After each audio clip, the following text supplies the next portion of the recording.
internationally O negative, all donated blood shared with all the hospitals in town. You just need to be at least 17 and weigh at least 110 pounds, and you can donate at their locations in Evans or Augusta.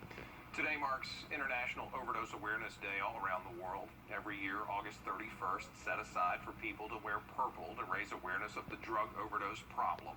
It's also a show of support for people who've been affected. Aiken County is seeing an alarming increase in the number of drug overdose deaths, sparking a lot of questions about what is driving those numbers. Here's News Channel 6's Chloe Salameda. Over the last few months, we've heard a lot about coronavirus, but not a lot about people suffering from substance abuse or addiction.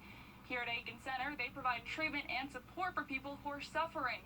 It comes at a time when overdose deaths in Aiken County are higher than they've been in years past.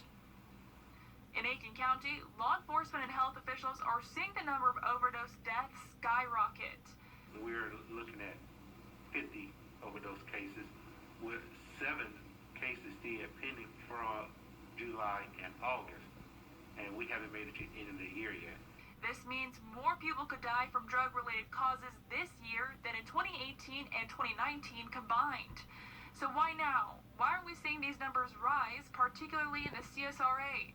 I spoke with Aiken County's coroner, Daryl Abels, who is on the front lines of identifying drug-related deaths. But the main deaths that we're seeing are from methamphetamine use, and this associated methamphetamine use along with fentanyl, heroin, and other opiates that's contributing to these high numbers.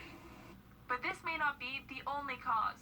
Linda Brown is the overdose prevention coordinator at the South Carolina Department of Alcohol and Other Drug Abuse Services.